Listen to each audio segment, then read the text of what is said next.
eh, apapun yang kita usahakan. Oke Om, coba dong silakan. Baik, jazakumullah khair kepada Mbak Winda dan Iya, teman-teman yang sudah hadir, Ibu Mima, Mbak Mary, Mbak Ninis, Mbak Abdiah Nuha, dan admin saya yang tidak kalah kecehnya, yaitu Mbak Heni, masih. walaupun dia jarang kelihatan mukanya. Kasih lihat Mbak, kasih lihat. Assalamualaikum, hadir. Baik, kemarin udah sampai itu ya, Taubah ya. Tolong saya taubah. Kemarin tuh A'udzubillahiminasyaitonirrajim. Bismillahirrahmanirrahim. Assalamualaikum warahmatullahi wabarakatuh. Waalaikumsalam warahmatullahi wabarakatuh. Warahmatullahi Alhamdulillahirrahmanirrahim. wabarakatuh. Alhamdulillahirrahmanirrahim. Wa bihi nasta'in ala umuri dunya waddin. Wa ala alihi wa sahbihi ajma'in. Wa qala dimut aja. Qala Allah Ta'ala fil Qur'anil Karim fa in tawallaw faqul hasbiyallahu la ilaha illa huwa alaihi tawakkaltu wa rabbul arsyil azim. Shadaqallahul azim. Amma ba'du. Alhamdulillah, teman-teman, kita lanjut lagi kitab tauhid kita yang masih di bab 6. Insya Allah ini sesi kedua. Sesi kedua yaitu kita di At-Taubah 31 ya Win ya. Di mute Bu Winda. kemarin tuh ceritanya pas pertemuan keluarga itu ada beberapa keluargaku yang kepo, cie. Lu Keponya. kalau kalau online tuh ngomongin apa sih gitu kan? Terus tiba-tiba jadi teroris lagi katanya gitu kan. Ya Gue Allah. keluarin lah buku tauhid gue kan. Nih belajarnya ini itu kan. Wah, ya kurang lebih mereka paham. Tapi kurang-kurangnya buku gue ketinggalan.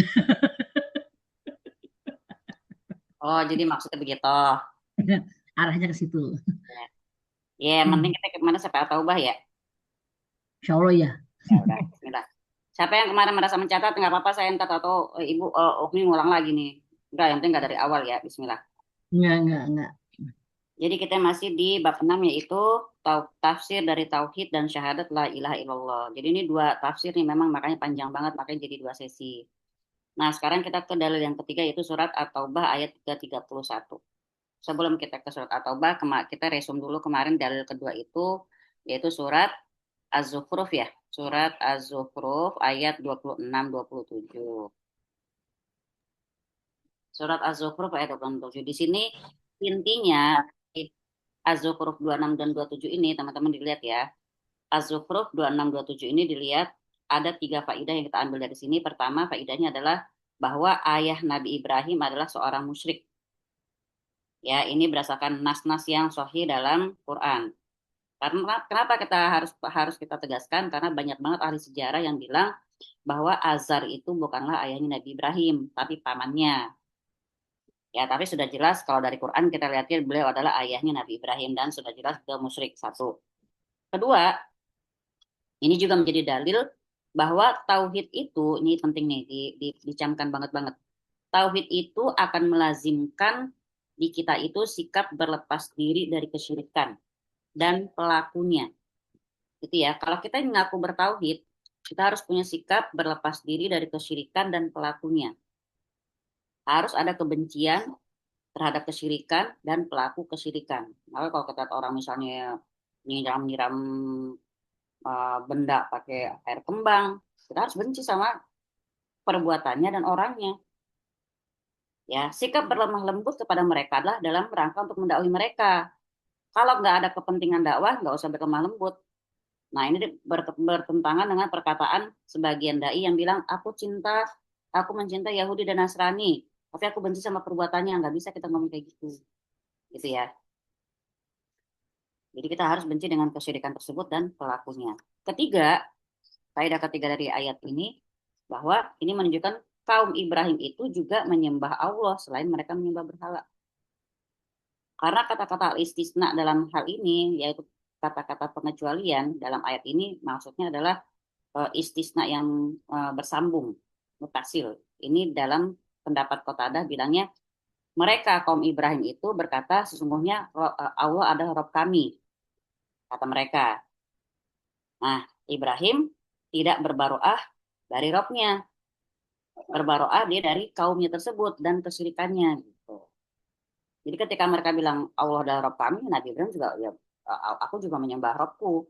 Jadi ketika mereka menyembah yang lain, Nabi Ibrahim berbaroah, berlepas diri dari kesyirikan mereka. Itu dari dalil yang kedua yaitu Az-Zukhruf ya 26 dan 27. Sekarang kita ke At-Taubah ayat 31.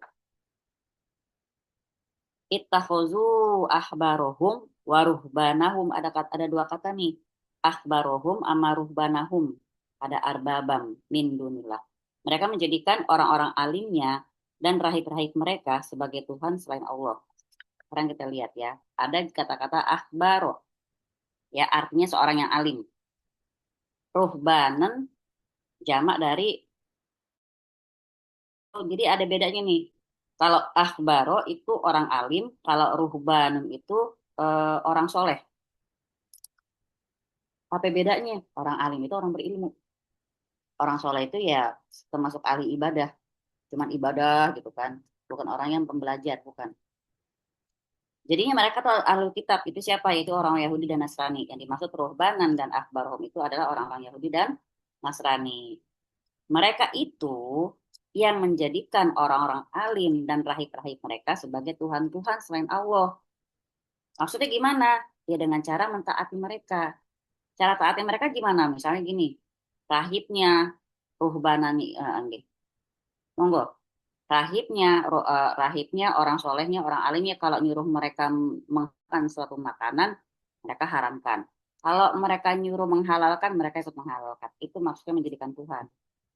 Jadi kalau kita kan insya Allah udah ketahuan nih dalam Quran, dalam hadis, mana yang halal, mana yang haram.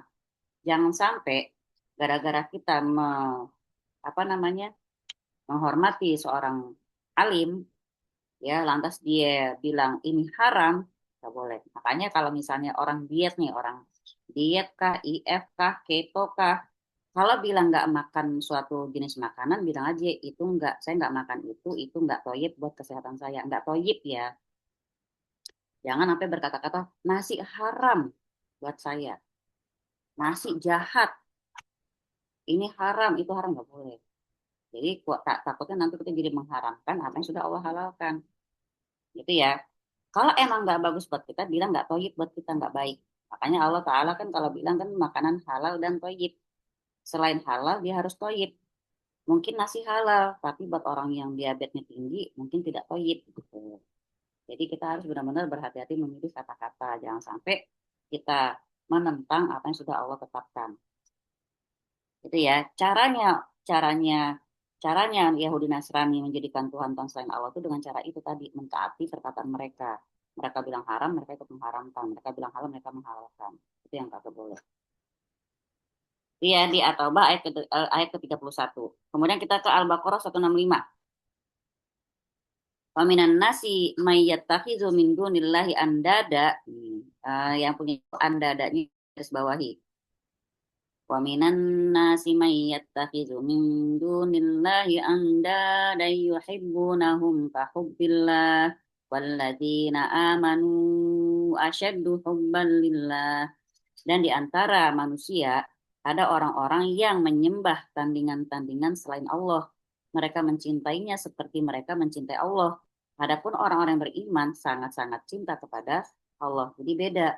Cintanya orang-orang biasa dengan orang beriman itu kepada Allah itu beda. Kalau cinta orang-orang biasa gimana? Mereka cinta sama Allah seperti mereka mencintai tandingan-tandingannya. Contohnya apa? Maaf banget. Cinta sama Allah sama besarnya seperti dia cinta sama pasangannya. Cinta sama pasangannya, cinta sama anak-anaknya, cinta sama hartanya, cinta sama perniagaannya.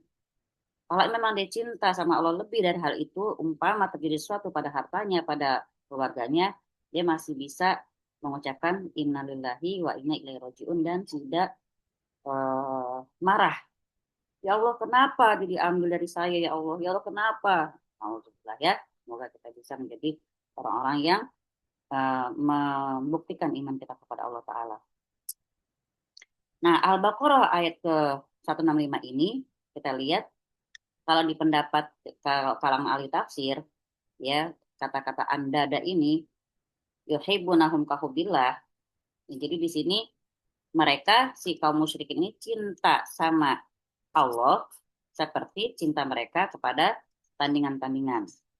Itu tafsiran pertama. Kedua, mereka si kaum musyrikin ini cinta sama Allah sebagaimana cintanya mereka kepada tandingan-tandingan tersebut. Ya, sebagai mereka cinta sama tandingan-tandingan seperti cinta mereka seperti cintai kaum mukminin kepada Allah. Berarti kan itu salah banget. Kalau kaum mukminin cinta sama Allah itu kan sangat-sangat cinta sama Allah. Nggak bisa cintanya kaum mukmin kepada Allah ini dijadikan persamaan seperti cintanya mereka kepada tandingan-tandingan mereka kepada Allah juga, nggak bisa.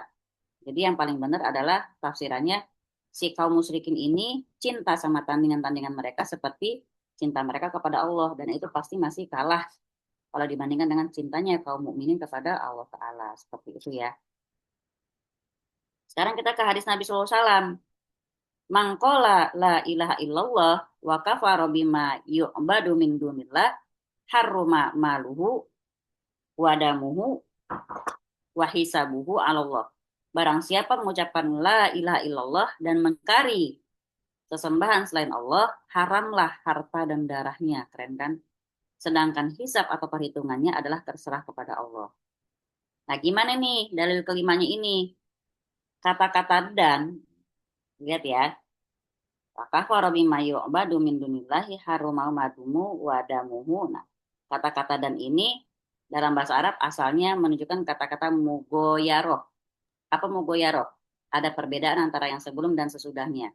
Jadi di sini bilang barang siapa mengucapkan la ilallah. Ini nggak sama dengan sabda beliau yang bilang barang siapa mengingkari sesembahan selain Allah. Artinya mengingkari sesembahan selain Allah itu adalah syarat tambahan.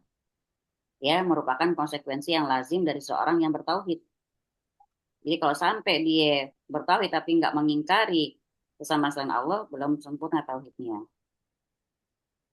Jadi di sini kita bisa lihat di keterangan di sini, ya. Nabi SAW tidak menjadikan hanya sekedar ucapan la ilaha illallah itu terjaga darah dan harta, bahkan tidak juga sekedar mengerti maknanya, juga lafalnya, bahkan tidak juga pengakuan terhadapnya, bahkan tidak cukup dia menyeru kepada Allah semata, tidak ada sekutu baginya, bahkan tidak akan haram harta dan darahnya, hingga dia tambahkan kepada itu semua sikap kufur kepada yang disembah selain Allah. Jadi kita harus benar-benar kufur sama apapun selain Allah, gitu loh. Jangan ngarep selain Allah. Jangan bersandar selain Allah. Jangan bergantung selain Allah. Emang perasaan kayak gini susah banget, benar nggak, Vin? Banget. Kadang-kadang kita itu, oh iya, besok mau jualan, bisa ada nih bayaran. Itu padahal perasaan yang tidak salah, gitu ya. Tapi kalau misalnya kita ngomong soal tauhid, kita ya tetap minta sama Allah, ya Rob, besok insya Allah ada rezeki pada dari Allah. Nah, bagian kita jualan atau kita bekerja itu cuma bentuk ikhtiar. Artinya kalau misalnya nggak dapat, ya kita nggak kenapa-napa. Tapi kita kan mikirkan, sialan tuh orang gue jualnya segini, dibayar segitu, atau orang ngambil dagangan gue belum transfer juga. Yang bikin dia belum transfer apa? Vin, yang bikin orang belum transfer siapa? Karena Allah belum menggerakkan hatinya. Asik. Nah, kalau udah jaga Allah doang, gue mau jawab juga, itu lupa.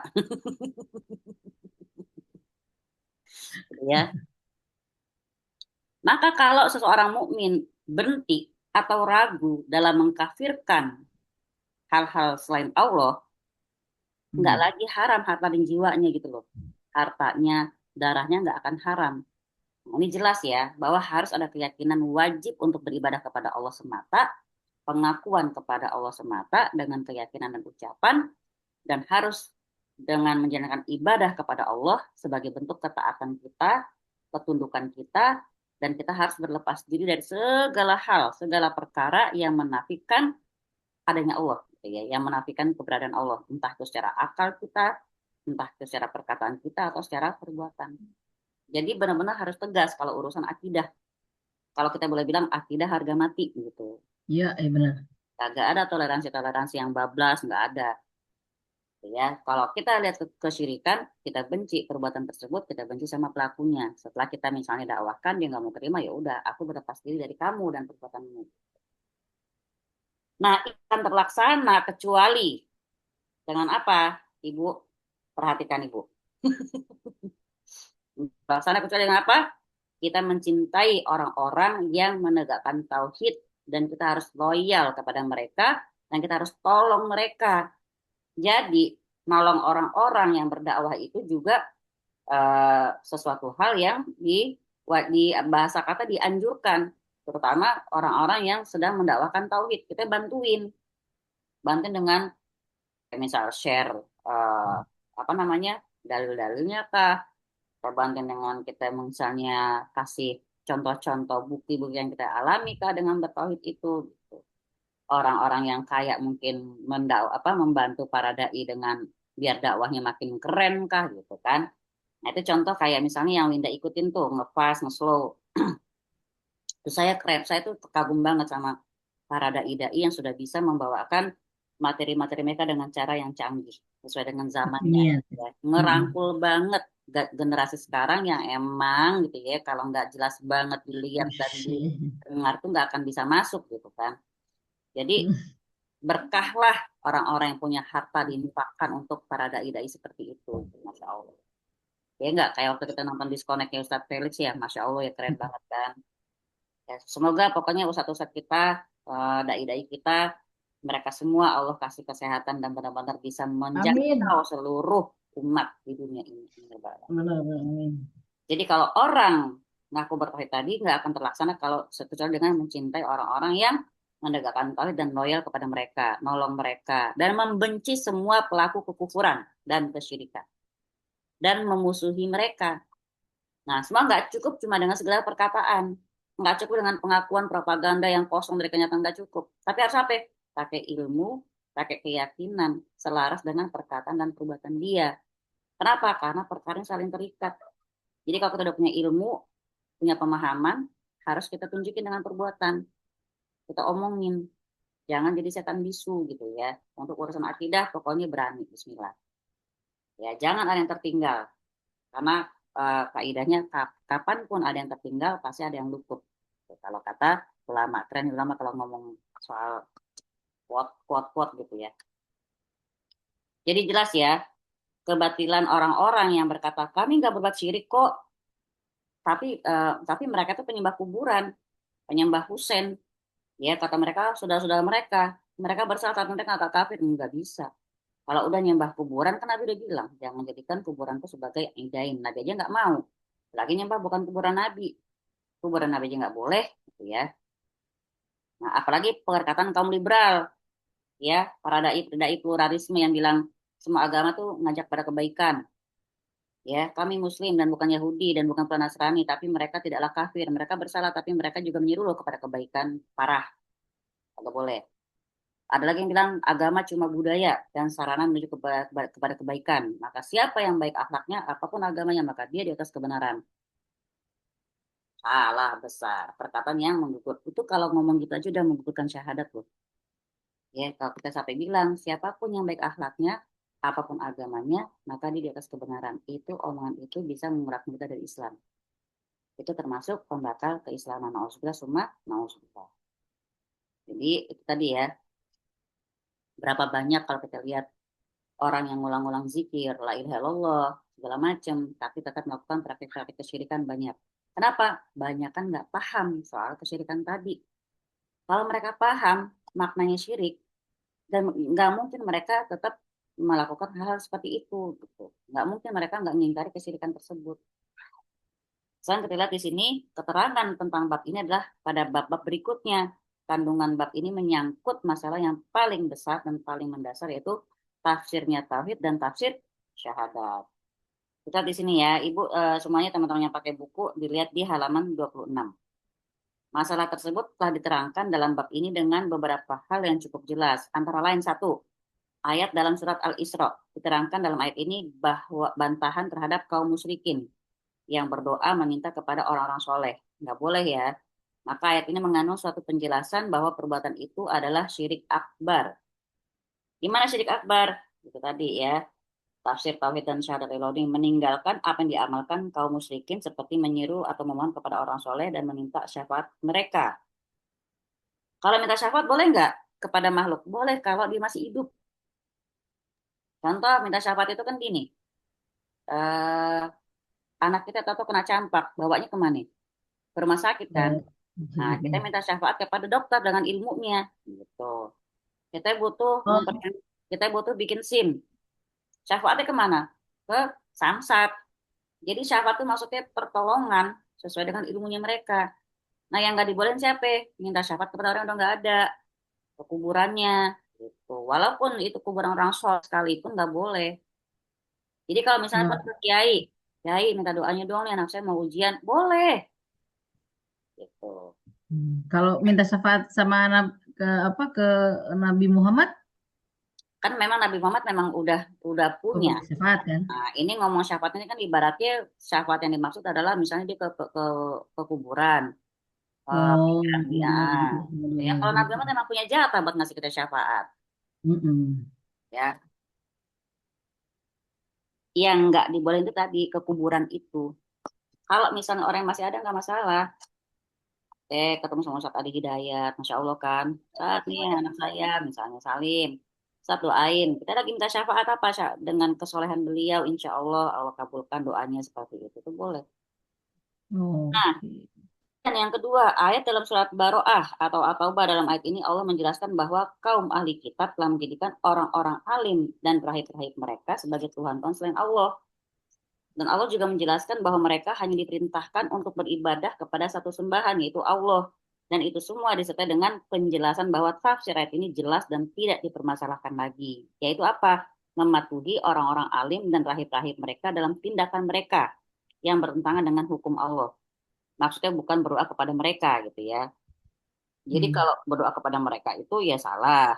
Terus itu tadi yang saya bilang, taatnya taat banget, taat mati. Apapun perkataan mereka diikutin, padahal itu salah. Itu nggak boleh ya. Saat Dan mentok gitu ya, mentok iya, mentok.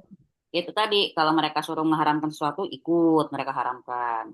Kalau raib-raib mereka bilang halal, setelah sesuatu mereka halalin. Enggak boleh gitu ya. Sedangkan kan Allah udah tegaskan dalam Quran. Al-yauma akmaltu lakum dinakum wa atmamtu alaikum nikmati, kata Allah Ta'ala dalam Alam Aidah ayat 3. Telah kusempurnakan agamamu bagimu. Udah sempurna Quran itu. Gitu. Yang haram ketahuan, yang halal ketahuan, yang boleh dikerjain yang mana, yang nggak boleh yang mana, yang sunnah yang mana, yang mubah yang mana, udah jelas itu semua. Cara tahu gimana mubah sampai makruh, cara tahu ya belajar. Quran itu kan diperjelas dengan hadis-hadis. Ya, kemudian yang ketiga, kata-kata dari Al-Khalil Ibrahim alaihissalam kepada orang kafir. Apa kata Ibrahim? Sungguhnya aku berlepas diri dari apa yang kamu sembah, tapi aku menyembah Tuhan yang telah menciptakan aku. Di sini apa?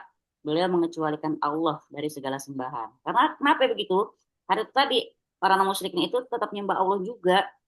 Jadi Nabi Ibrahim di situ menegaskan, lo nyembah Allah, ya gue juga nyembah Allah. Lo nyembah yang lain, gue berlepas diri. Gitu bahasa bahasa kitanya. Pembebasan diri dari segala sembahan yang batil dan pernyataan setia kepada sembahan yang hak yaitu Allah adalah tafsir yang sebenarnya dari syahadat la ilaha illallah. Allah Ta'ala berfirman wa ja'alaha kalimatan baqiyatan fi aqibih la'allahum yarji'un. Dan Ibrahim menjadikan kalimat tauhid itu kalimat yang kekal pada keturunannya supaya mereka kembali kepada kalimat tauhid itu sendiri. Siapa keturunan Nabi Ibrahim? Termasuk kita gitu ya. Makanya kita Hmm. pegangnya apa ya? Sebarang siapa yang di akhir nafasnya kalimatnya la ilaha illallah, maka surga untuk dia. Itu udah jaminan. Nah, permasalahannya kan kalau kata kita sekarang secara logika ya, saya dulu juga waktu kecil gitu. La ilaha illallah udah apa, udah aman dah pikiran kita. Enggak, tapi tidak semudah itu ya.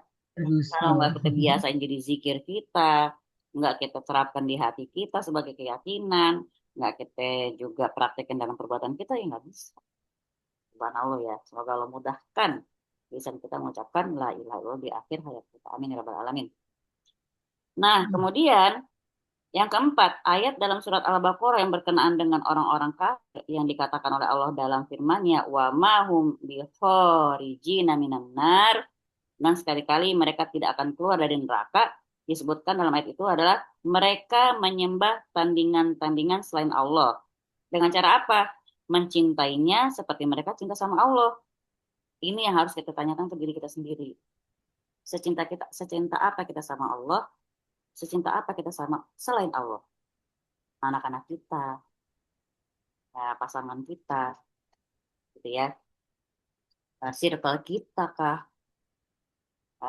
apa kesuksesan kita, perniagaan kita, seperti itu. Ini menunjukkan bahwa mereka punya cinta yang besar kepada Allah, tapi cinta mereka belum bisa memasukkan mereka ke dalam Islam. Ngeri banget kan? Kadang-kadang ada yang kayak gitu. Iya. Ada Itu yang, kayak melakukan pekerjaan sia-sia gitu nggak sih? iya bisa, betul. Betul. Padahal mereka tahu, kayak kita udah tahu Allah tuh ngatur. Tapi kadang-kadang ya kita bahasa, Ada bahasa aja bahasa gitu. kita gini ya. Kenapa sih puyeng? Kan Allah udah ngatur. Iya, cuman itu tadi manusianya kita kadang itu tadi khawatir-khawatir was-was sama hari esok tuh tetap ada. Nah, itu yang nggak bisa Was-was. sebenarnya. Kalau emang tahu itu tuh harusnya zero, plong, nol. Untuk sampai ke situ gimana? Ya harus ada latihan memang. Latihannya itu dengan cara itu tadi, mendekat pada Allah dengan cara ngaji, puasa sunnah, sholat malam. Kita nggak akan bisa dapat perasaan kayak gitu semata-mata begitu saja, nggak bisa. Kalau nggak pakai tarbiyah, latihan ya. Nah, kemudian gimana dengan orang-orang yang cinta sembahannya lebih besar daripada cinta kepada Allah? Apalagi, ya kan? Kemudian bagaimana dengan orang yang hanya cinta kepada sesembahan selain Allah dan tidak cinta sama Allah? Cinta sama Allah sama besar dengan cinta sembahan aja udah salah. Gimana yang lebih parah dari itu gitu?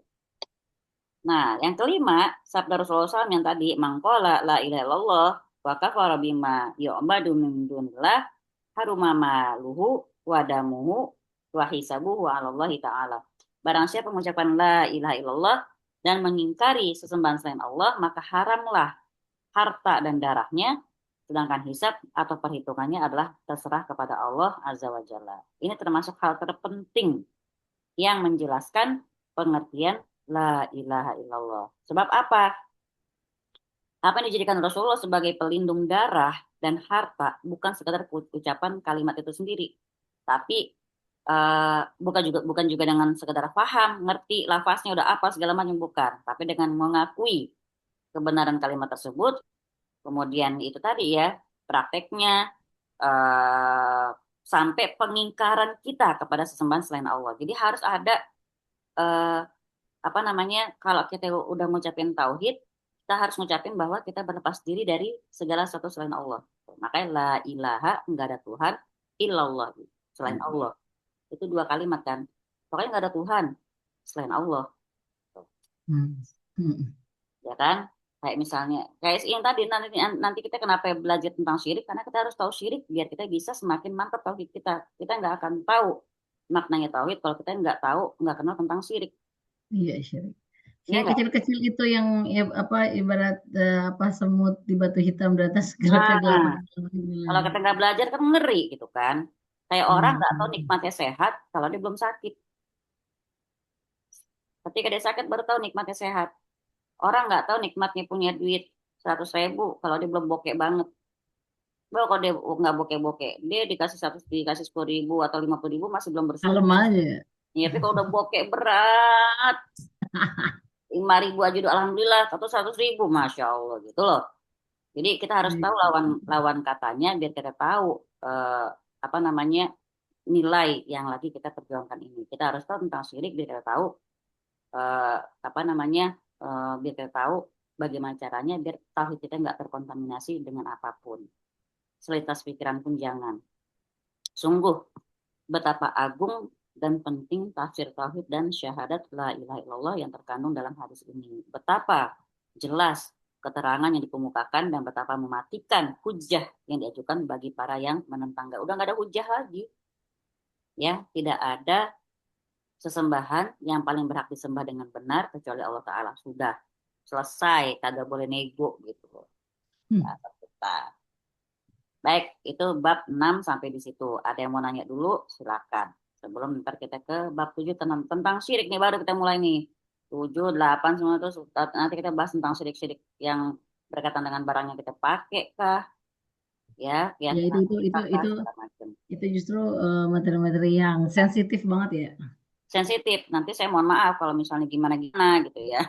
Jangan ada Gimana? sensitif. Ada yang mau Banyak nanya banget. monggo. Ika, Mbak Diana, Nurul, Mbak Yusnia Silvana. Oh, ini kayaknya itu ya. Waduh, Mbak Ida bukan? Yusnia Silviana. Siapa itu? Mbak Yusnias sih ya. Mbak Yusnia Yusnia. bukan Yusnia, bukan Ida. Ustazah. Iya, mau nanya sayangku. Kalau mau nanya, hayu. Enggak sih, Tentang Ustazah. agama doang. Tadi baru nyatet yang mengenai la ilaha illallah tuh ternyata maknanya dalam banget ya. Harus Banget. la ilah nggak sendirian ternyata la ilaha illallah, tapi tambah lagi plus Iya. mengingkari sesembahan selain Allah gitu ya. Itu Hmm. sih baru catat gitu. Jadi dalam kalimat itu ada penetapan, ada penafian, ya. Hmm. Penafian dulu, ada penafian, ada penetapan. Apa penafiannya? La ilah, nggak ada Tuhan. Kita meniadakan segala hal yang namanya Tuhan. Illallah, kecuali Allah. Penetapan bahwa Insya Tuhan Allah. itu dengan Allah. Jadi emang harus seperti itu. Jadi kalau kita ngomong, Mbak, ayo terjemahkan syahadat dari pakai kacamata tauhid. Nggak cukup dengan tidak ada Tuhan selain Allah, enggak. Tapi kita bilang tidak ada Tuhan La yang ilah, berhak disembah dengan la benar ilallah. selain Allah. Gitu ya. Kalau pakai cara Iya. tauhid ya Mbak Yusnis, tidak ada Tuhan yang paling berhak disembah dengan benar kecuali Allah. Udah. Nanti ajarin anak kita seperti itu. Ya, tauhid itu yang paling pertama banget harus mereka tahu adalah la usyriku bihi syai'an. Kita enggak menyekutukan Allah dengan apapun. Insya Allah ya, Insya Masya Allah, Allah. Ustazah. Terima kasih, Ustazah. Sama-sama, jazakallah khair. Ibu, biasa nanya, Bu. Mm-mm. Kadang-kadang tuh gue Masih nanya nih, pemanasan. Masih jet lag. Mbak Dila, apa kabar Mbak Dila, Pekanbaru, gimana hujan? Ibu Dokter Dila, baik ya? Alhamdulillah. Sejuk, Sekarang, hah? sejuk. Se- enggak juga sih, panas masih kayak gini lah. Sawit isinya. Oh sawit ya, Masya Allah. Ini duitnya Eh, banyak kan? duit duit orang. Maaf lahir batin ya, Ustazah dan teman-teman semuanya. Sama. Kalau amin mantap ya Fair. Ya, yang penting kita bersyukur ya. Alhamdulillah gitu ya. Ya, alhamdulillah sehat semua. Panas hujan harus disyukurin. Cul. Iya dong. Nah, kalau emang gak ada yang nanya, kita ke bab 7. Setuju? Lanjut. Baik. Bismillahirrahmanirrahim. Masuk ke bab 7, termasuk syirik, yaitu memakai gelang, benang, dan sejenisnya sebagai pengusir atau penangkal mara bahaya. Jeng, jeng, jeng. Tadi ada yang nanya tuh. Tidak di chat. Ada yang nanya nggak di chat? Udah?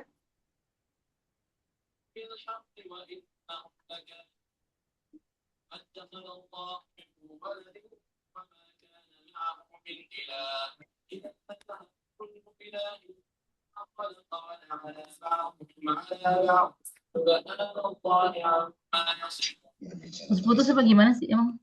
Oh, Vika, Mbak Vika, tolong di mute sayang. Oh, kirain Mbak Vika mau nanya loh aku tadi gitu.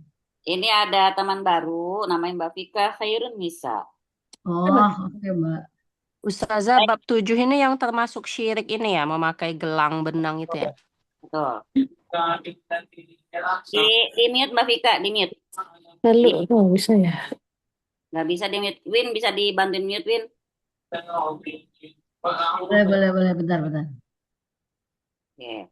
Sip. Mbak Vika udah bisa tuh, bisa. Aneh yang mutein. Bismillahirrahmanirrahim. Kita ke bab 7. Minasyirki. Lubusul halakoh. Wal khaiti. Wa nahwihima liraf'il bala. Au daf'ihi. Apa tuh? Termasuk kepada kesyirikan. Seseorang yang pakai gelang. Dan sejenisnya. Dengan niat menghilangkan atau menangkal bencana. Maaf ya. Ini kita buka diskusi dulu. Pernah kan tahu ada gelang yang katanya buat sehat, gelang, kalung. Tapi sekarang bentuknya kan lebih bagus. Lagi ya kali dibikin dari benang hitam doang nggak mungkin kan? Cantik ya. Ada yang mau mendiskusikan hal itu? Jadi di sini dalam bab ini semua yang dipakai dengan niat menolak bala nggak terbatas cuma pada gelang ya. Kalau dulu kan gelang berupa tali, tapi semua yang digantung juga, dipasang juga atau dipakai. Misalnya juga digantung di mobil atau digantung di hewan, biar katanya nggak kena ain, biar nggak kena bencana.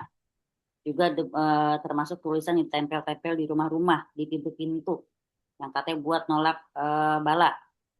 Termasuk foto-foto syekh, foto-foto kiai, yang katanya buat nolak bala. Itu ya, itu maksud dari judul ini. Sekarang kita jelasin lagi. Firman Allah Ta'ala ya di surat Az-Zumar ayat 38. Coba Ibu Winda, Ibu Winda nggak ada buku deh. Siapa yang mau baca Maaf ya. terjemahannya? Mbak Abdiah atau Mbak Mary atau Mbak Ninis atau Mbak Dila, monggo.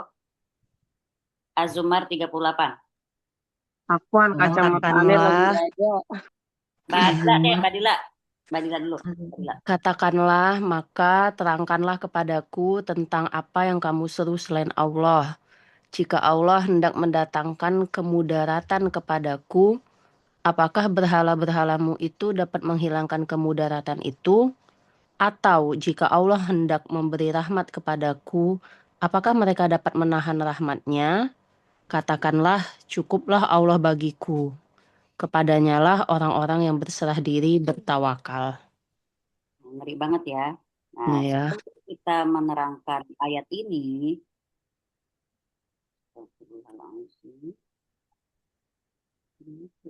Apa? halo, Halo, halo. Ane masih ada kan? Masih kenapa? Enggak, di Ane kok hilang, lucu deh hilang dia. Bentar. Ane nggak bisa ngeliat, aku tidak bisa ngeliat diriku. Yalah, Bentar. bisa lihat dirimu. Iya, masa hilang dia? Bisa. Aku Udah, melihatmu jelas sekali. yang penting pada bisa lihat aku ya kan? Oh, enggak apa. Iya. Jadi di sini sebelum kita menerangkan ayat ini, saya terangin dulu tentang arti bencana yang dimaksud dalam bab ini. Jadi berembun kan? Masalah bencana yang dimaksud tuh apa sih? Pertama tadi ya, masalah memakai gelang tadi. Kemudian masalah memakai gelang untuk menolak bencana pada asalnya hukumnya itu syirik. Kenapa? Karena umumnya mereka yang pakai itu, yang pakai gelang dan sejenisnya sebagai jimat atau apapun, mereka pasti meyakini bahwa gelang itu cuma sebab, yang dengan sebab tersebut maka Allah akan menolak bala dan bencana. Jadi kalau mereka bilang enggak kok cuma pakai, tetaplah kita ibadah sama Allah tetap. Sekarang kalau misalnya itu nggak pakai, ya kan mereka akan merasa pede nggak? Ya, menggunakan gelang dan sejenisnya bisa berubah menjadi syirik besar kalau pelakunya meyakini bahwa gelang itu sendiri memberi pengaruh. Jadi kalau mereka bilang enggak, kita tetap yakin sama Allah, ini cuman wasilah, artinya cuman perantara, itu syirik kecil. Kalau mereka meyakini banget gelang itu memang sebagai penolak bencana tersebut, itu udah masuk syirik besar. Artinya sama aja, mendingan tak usah pakai gitu ya.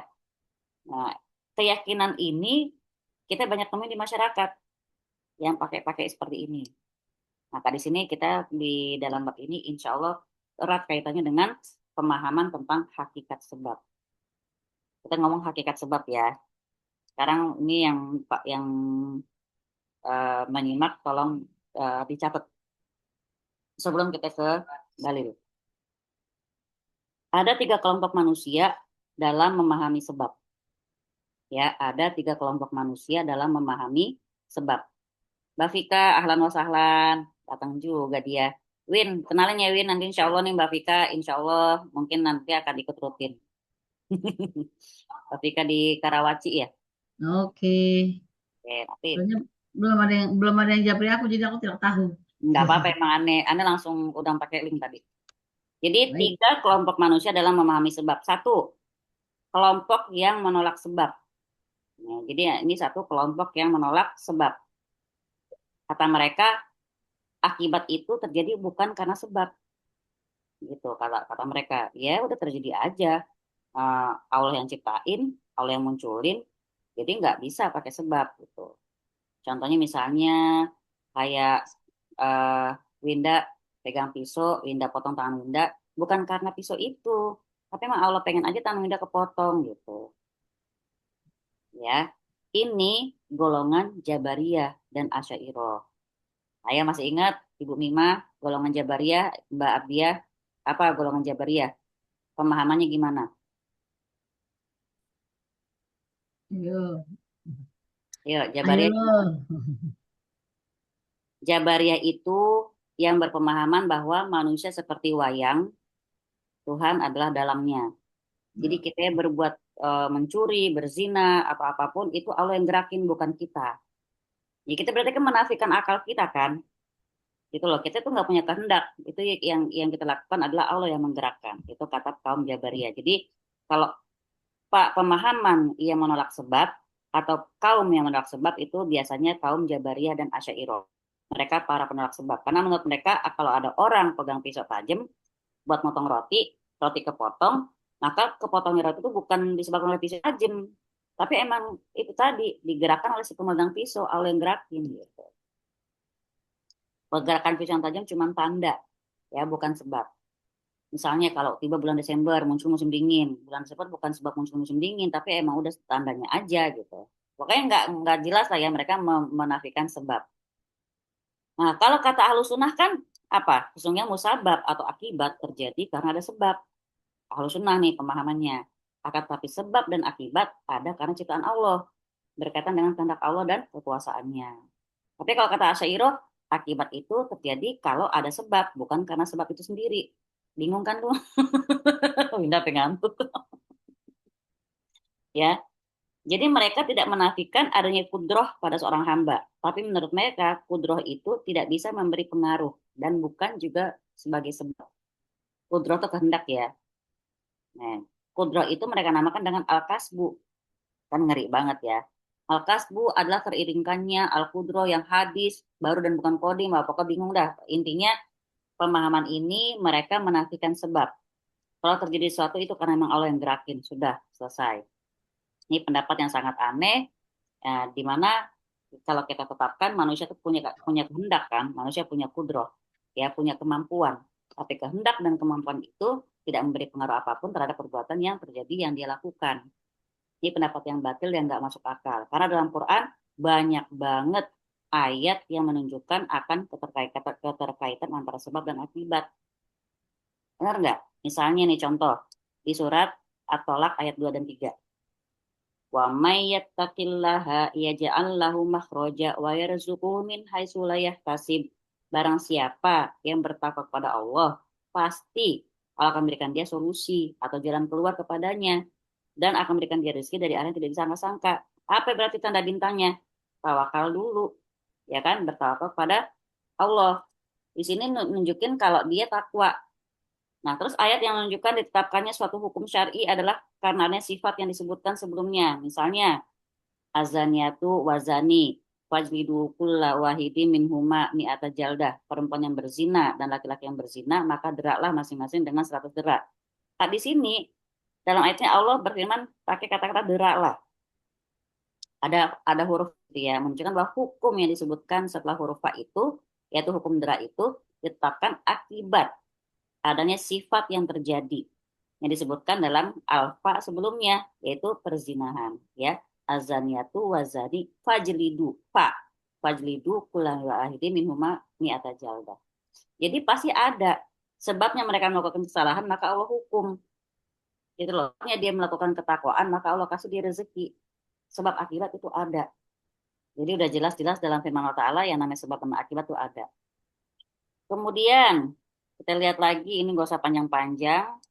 Kita lihat lagi yang kedua. Ya. Bentar. Ini panjang banget kalau ngomong soal kudroh. Jika hamba pada hakikat tidak bertindak atau berbuat dan perbuatannya tersebut hanyalah majas, itu pokoknya orang-orang si Jabariyah dan Asy'ariyah. Nah, kelompok kedua gimana? Kelompok kedua berlebih-lebihan dalam menetapkan kudroh, menetapkan sebab maksudnya. Kalau tadi kan menafikan sebab. Yang kedua justru mereka berlebih-lebihan dalam menetapkan sebab. Sesuatu yang bukan sebab, dia jadiin sebab. Kalau bahasa kita cocok logi. Gitu ya. Cocok logi. Ya. Cocok logi. Bukan sebab dihubung-hubungin aja sama mereka. Nah ini kebanyakan kelompok apa? Kelompok ahli khurafat. Dan kaum sufiah yang suka aneh-aneh. Misalnya, lo sih lagian kebanyakan duduk di depan pintu, jodoh lo susah. itu khurafat itu.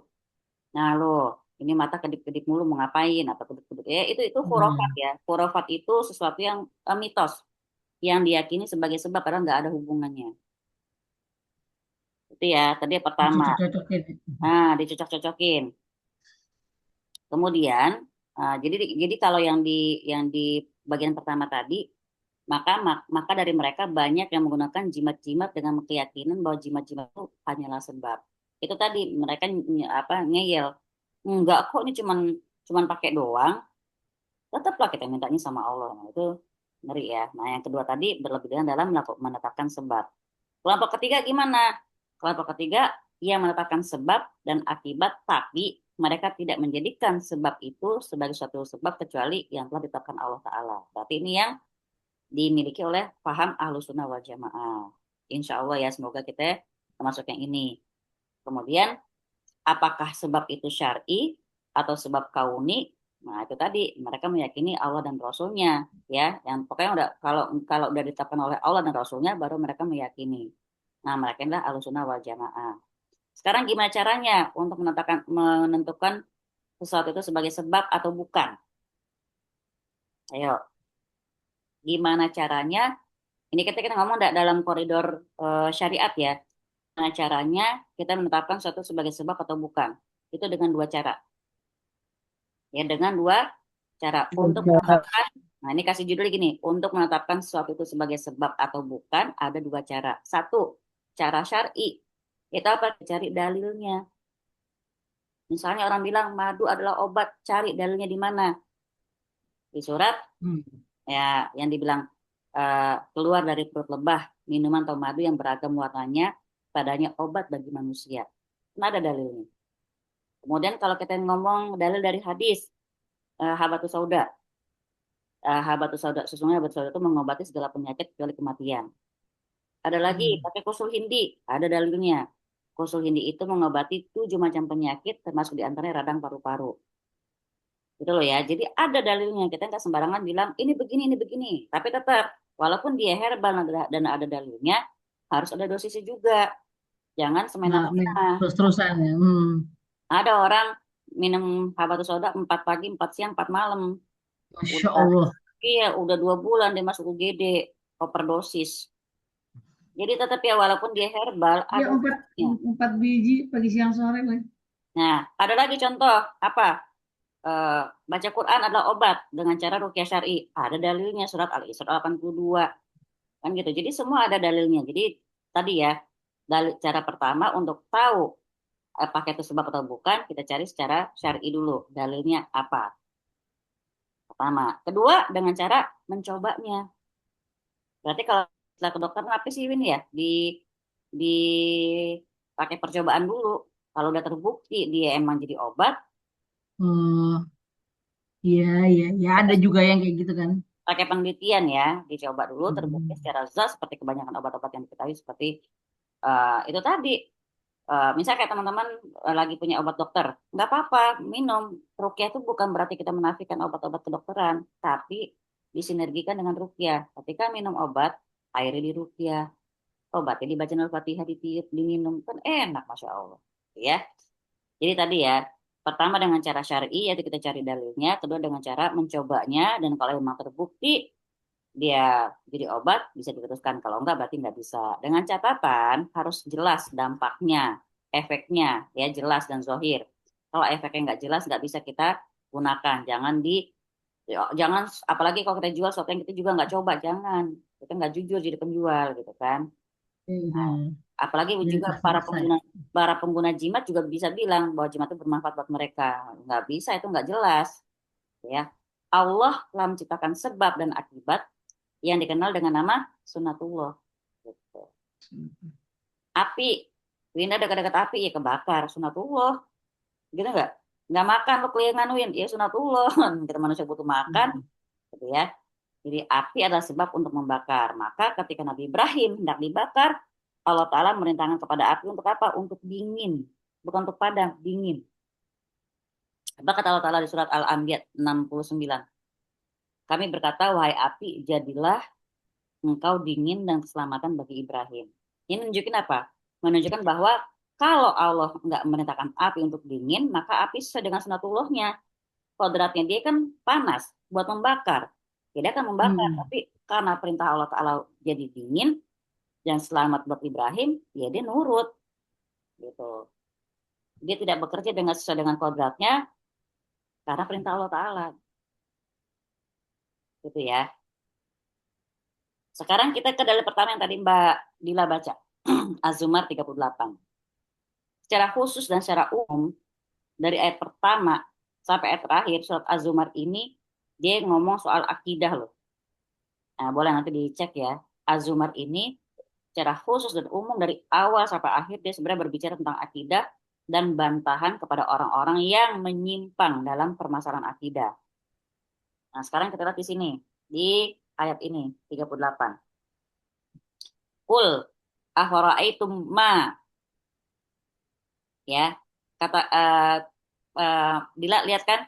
Mbak Dila, ma-nya itu qul afara'aitum ma tad'una min dunillah. Jadi ma-nya ini dilihat ya, ma. Teman-teman yang pakai buku lihat ma-nya, huruf mimnya.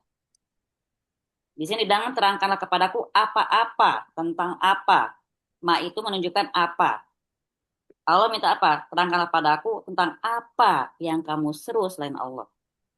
Ini isim mausul merupakan salah satu lafal umum. Maksudnya ayat ini berkaitan dengan semua yang disembah selain Allah. Dan sembahan-sembahan kaum musyrikin itu ada macam-macam modelnya. Coba dicatat. Sembahan-sembahan kaum musyrikin itu ada bermacam-macam model. Satu, ada yang menyembah para nabi. Contohnya Nabi Isa. Satu ya, ada yang menyembah para nabi. Contohnya Nabi Isa. Dalilnya surat Al-Ma'idah 116. Sama ya, ada yang menyembah para nabi. Contohnya Nabi Isa. Dalilnya surat Al-Ma'idah ayat 116. Dan ingatlah ketika Allah Ta'ala berfirman, Hai Isa putra Maryam, adakah kamu mengatakan kepada manusia, jadikanlah aku dan ibuku sebagai Allah? Maka Isa menjawab, Subhanak. Jadi saking nggak mungkin, maka Nabi Isa bilang, Mahasyi engkau ya Rob, nggak mungkin aku begitu. Ya, jadi satu ada yang menyembah para nabi seperti Nabi Isa, dalilnya surat Al-Maidah 116. Yang kedua kira-kira apa? Ini macam-macam para penyembah. Yang kedua kira-kira nyembah apa? Gin. Gina, lagi bikin roti Gin. Ibu, Yang lagi baking itu tuh Mbak Lina yang lagi baking. Sama kan dari aku tukang roti itu. aku nggak Oh lagi iya. baking, cuman lagi nyiapin makan malam. Suamiku belum makan, jadi sambil Oh, masak. Afwan. iya. Satu tadi menyembah para nabi. Kira-kira kedua nyembah apa, Win? Berhala. Iya, berhala itu kan selain Allah.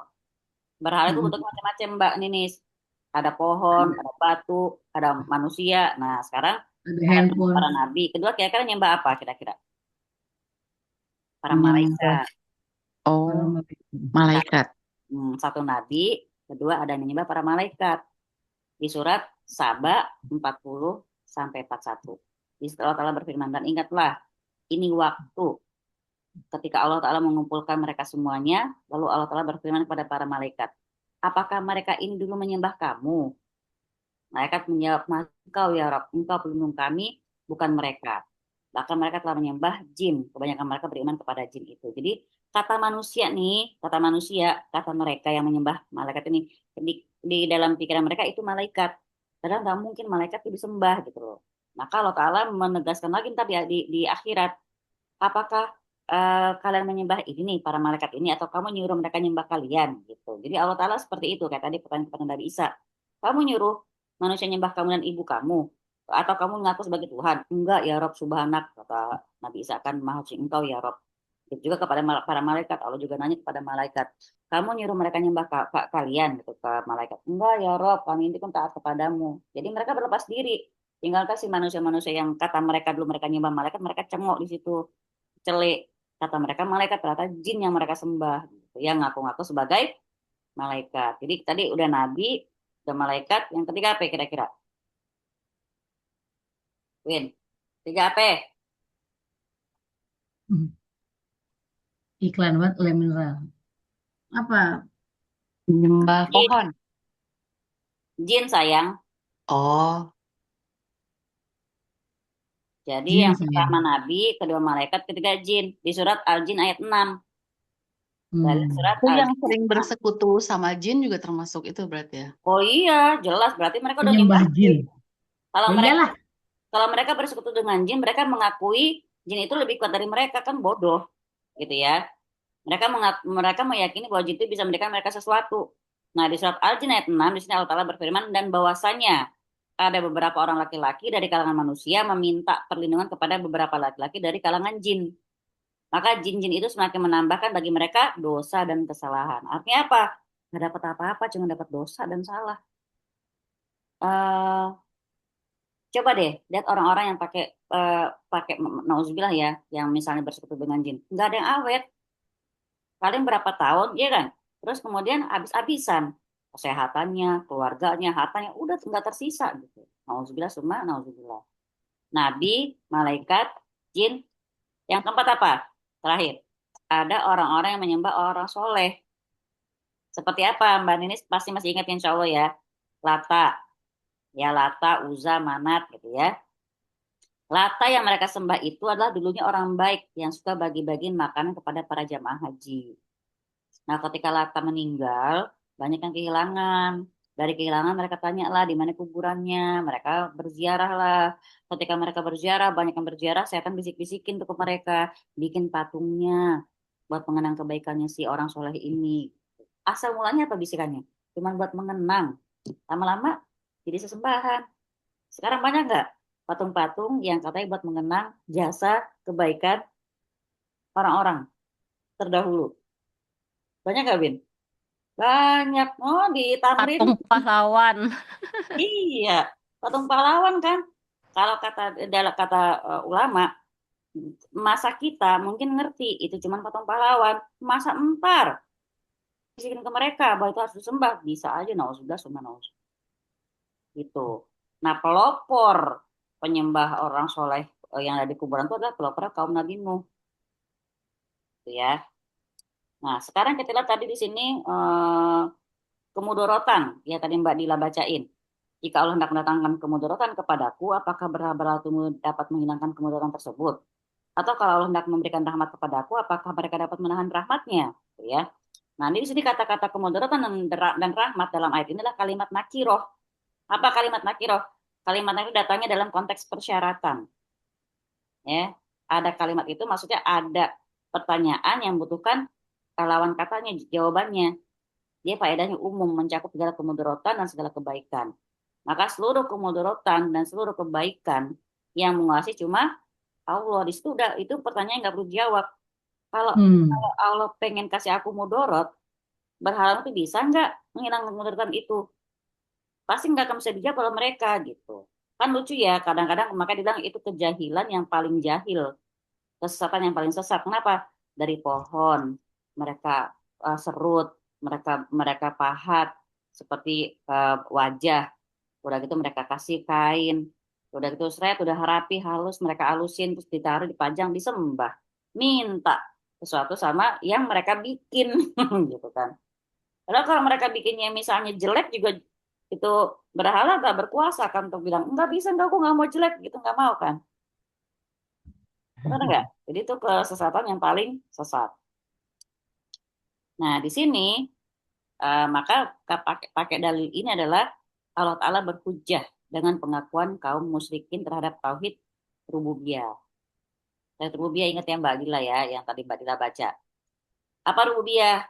Agar mereka bertauhid bertauhid juga dalam perkara uluhiyah. Karena ayat ini kita baca secara sempurna akan kita temui bahwa sebelumnya Allah telah menyebutkan tentang pengakuan mereka terhadap rububiyahnya Allah. Apa di situ? Dan sungguh jika kamu bertanya kepada mereka siapakah yang menciptakan langit dan bumi, mereka pasti jawab Allah. Mereka jawab Allah. Tapi mereka minta sama yang lain, kan lucu kan? Jadi artinya di sini dalam hal kerjanya Allah itu mereka ngakuin yang bikin langit itu Allah. Tapi kenapa mereka nyembahnya bukan Allah? Berarti kan uluhiyahnya cacat mereka, gitu ya. Maka terangkanlah kepadaku, maka itu tadi ya dilanjutin. terangkanlah kepadaku tentang apa yang kamu suruh selain Allah itu. Ayo, kalau emang lo menyembahnya itu, coba terangin gimana, bisa nggak mereka mendatangkan kebaikan atau keburukan. Maka kita sebutin di akhir, hasbunallah, eh, hasbiyallah alaihi tawakkalul mutawakkilin, ya tawakkalul mutawakkilun. Cukuplah aku kepadanya lah orang-orang yang berserah diri dan bertawakal. Gitu ya. Jadi kalau bagi kita cukuplah Allah sebagai Pegangan. Tuhan kita, cukuplah sebagai pelindung kita, cukuplah sebagai itu. Hasbunallah wa ni'mal wakil, ni'mal nasir. Banyak banget. Ya, di sini kalau kata Ibnu Jarir dalam tafsirnya, Allah berkata kepada Nabi. Ini kata Allah kepada Nabi Muhammad SAW ya.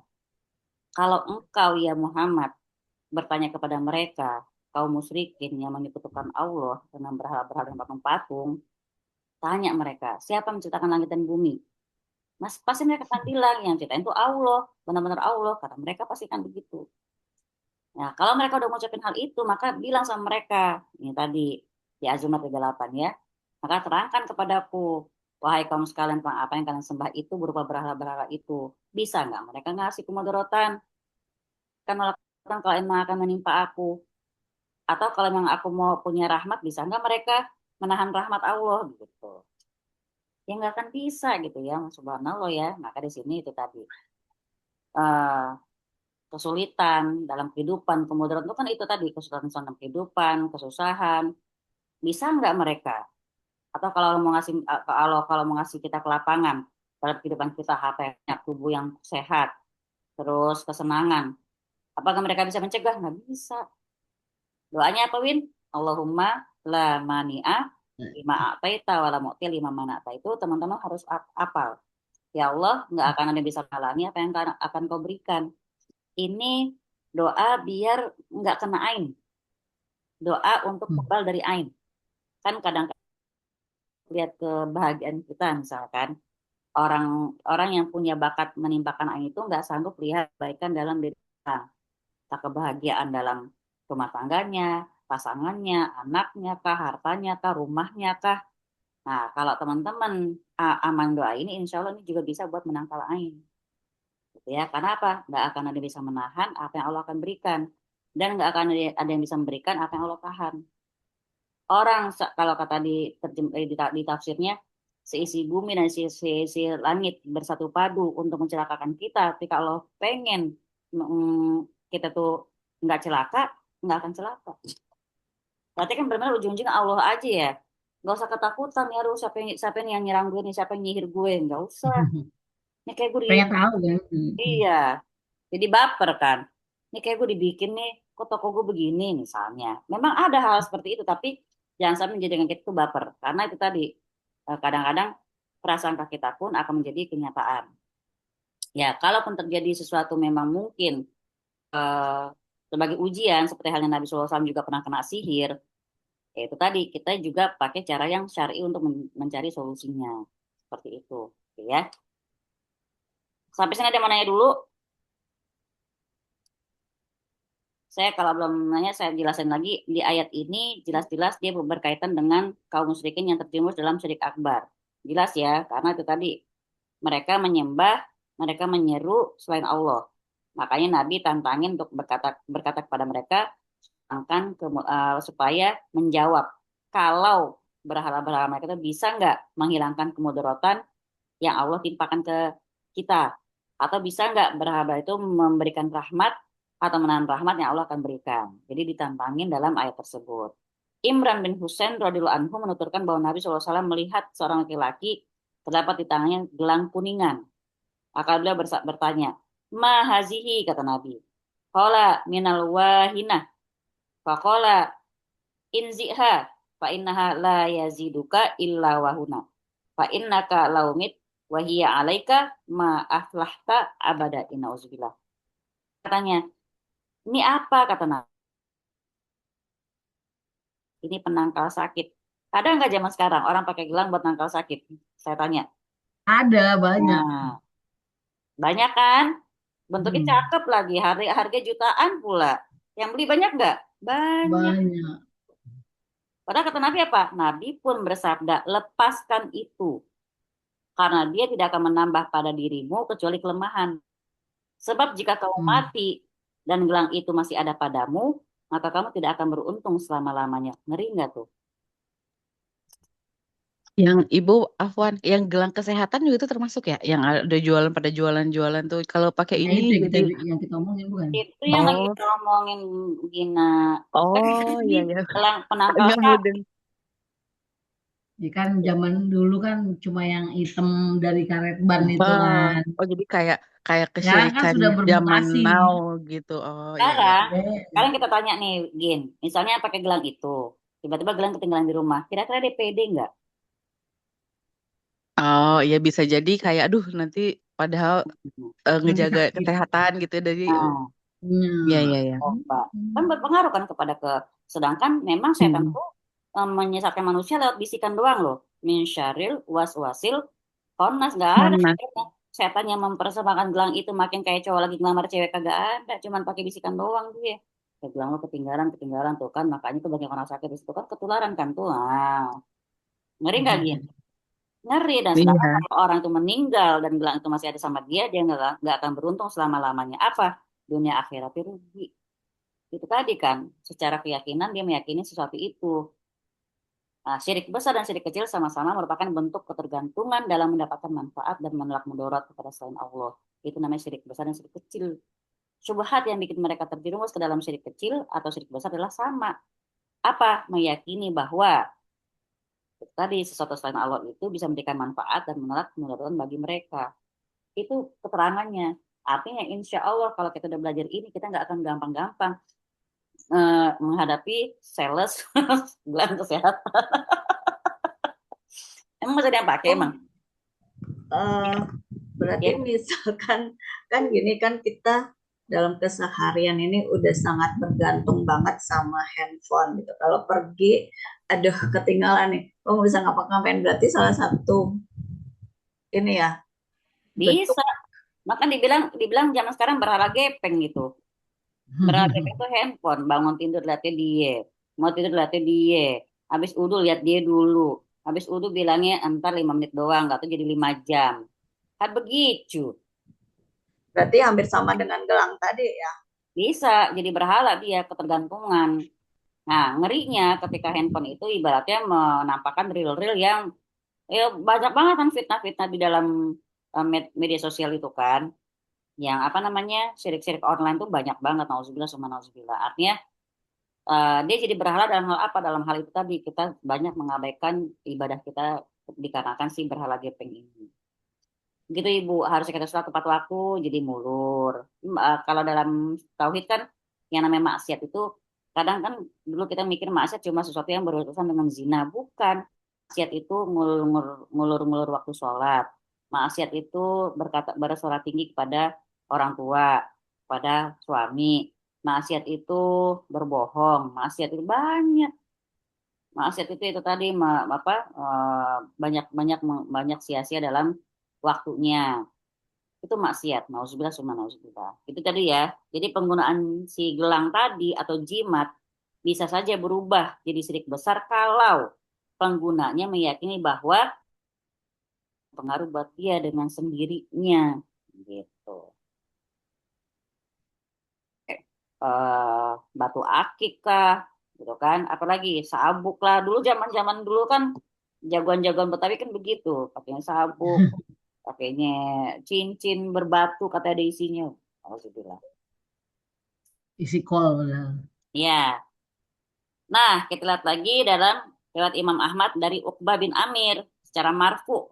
Berarti ini hadis sampai kepada Nabi, ini diperhatikan banget nih.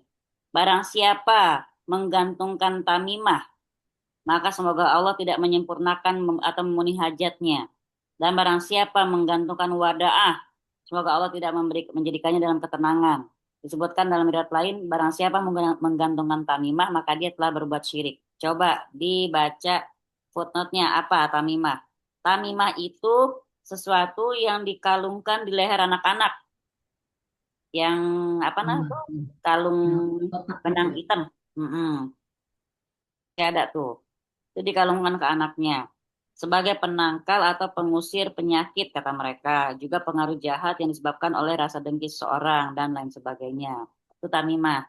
Wada'ah apa wada'ah? Sesuatu yang itu kayak kerang laut. Kalau kata kita kayak congklak itu loh, Win, biji congklak. Coklat. Sesuatu yang diambil dari laut menyerupai rumah kerang. Di anggapan orang jahiliyah adalah bisa dijadikan sebagai penangkal penyakit, termasuk dalam hal pengertian jimat. Kita belum pernah ya lihat orang pakai jimat bentuk kayak gitu ya, nauzubillah ya. Nah, wada'ah itu seperti itu. Nah, jadi penggunaan jimat itu seperti itu, Mbak. Jadi di sini kalau kita lihat di dalilnya, sebagian sahabat Nabi SAW berdalil dengan ayat yang sebenarnya tujuannya buat syirik besar, tapi dipakai untuk melawan syirik kecil. Kenapa? Sebagai kehati-hatian. Kalau kita kan bisa protes, itu kan buat syirik besar tuh ayatnya, kenapa ini syirik kecil dipakai? Oh, tidak begitu. Justru syirik kecil itu kalau diyakini lama-lama jadi syirik besar, seperti itu. Maka kita bilang, kul hasbiyallah alaihi yatawakkalul mutawakkilun. Katakanlah cukuplah Allah bagiku, hanya kepadanya lah orang-orang yang berserah diri bertawakal. Menunjukkan apa? Kita menyerahkan segala urusan kita kepada Allah. Seperti halnya kata Nabi di dalam surat Hud. Siapa yang bisa langsung nyari Qurannya? Surat Hud ayat 54 sampai 56.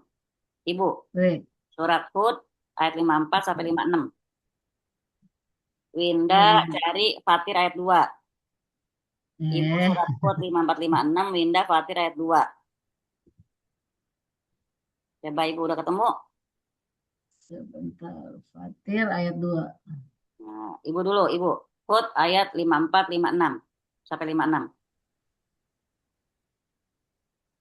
Kami hanya mengatakan bahwa sebagian sesembahan kami telah menimpakan penyakit gila atas dirimu. Dia, Hud, menjawab, sesungguhnya aku bersaksi kepada Allah dan saksikanlah bahwa aku berlepas diri dari apa yang kamu persekutukan. 55. Dengan selainnya, sebab itu jalankanlah semua tipu dayamu terhadapku dan jangan kamu tunda lagi. Hud 56, sesungguhnya aku bertawakal kepada Allah Tuhanku dan Tuhanmu, tidak satupun makhluk bergerak bernyawa, melainkan dialah yang memegang ubun-ubunnya, menguasainya. Sungguh Tuhanku di jalan yang lurus adil. Winda, Fatir ayat 2. Yang ini bukan sih alhamdulillahilladzi fatiris. Oh, bukan ya. Mayat apa saja di antara rahmat Allah yang dianugerahkan kepada manusia, maka tidak ada yang dapat menahannya. Dan apa saja yang ditahannya, maka tidak ada yang sanggup untuk melepaskannya. Setelah itu, dan dialah yang maha perkasa, maha bijaksana. Dia menguatkan kan ya. Sampai Nabi Hud pun berani. Lo mau ngapa-ngapain gue, wah jangan tunda silakan. Tapi yang jelas Nabi Hud lagi bertawakal sama Allah gitu kan. Nah ini dikuatkan oleh hadis dari Nabi SAW ke yang beliau katakan kepada Ibnu Abbas. Apa kata Nabi? Sesungguhnya ketahuilah umat ini seandainya seluruhnya bersatu untuk memberikan kepadamu suatu manfaat, mereka nggak akan bisa memberimu suatu manfaat apapun kecuali yang telah Allah tetapkan bagimu. Dan kalau mereka bersatu untuk memberikan kepadamu suatu kemudaratan, maka mereka pun tidak akan bisa memberimu mudarat apapun kecuali yang Allah tetapkan bagimu. Pena telah diangkat dan buku catatan takdir telah kering. Subhanallah kan? Artinya udah tetap pun nggak bisa diganggu gugat gitu loh. Ini harus kita yakini. Contohnya gini teman-teman, kalau kita bawa kehidupan nyata, misalnya teman-teman mengalami suatu kerugian akibat ulah manusia. Oke, secara dunia dia salah, tapi berarti ini Allah lagi pengen kita memang mengalami hal tersebut. Jadi jangan ada kata-kata coba dia begini, coba dia jangan begitu, coba bla bla bla. Nah, itu loh ya. Dalam memahami takdir ini subhanallah. Karena kita manusia hidup di dunia, kadang-kadang akibat kelalaian manusia juga, kita mengalami apapun sesuatu, kita bilang kita menyalahkan manusianya. Paling parah misalnya anggota keluarga kita kecelakaan, sampai nggak ada misalnya. Nah, itu tadi ya, kalau kita nggak memahami takdir dari Allah, kita akan terus-menerus menyalahi si makhluk tersebut. Kita lupa bahwa ini akan terjadi kalau emang Allah tetapkan.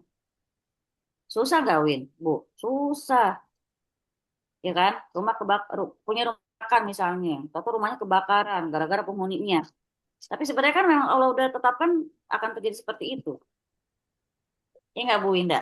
Contoh deh, kasih contoh misalnya Yun, APW, yang kira-kira kalau di mata biasa kita memang ulah manusia, tapi ya Allah udah takdirin seperti itu.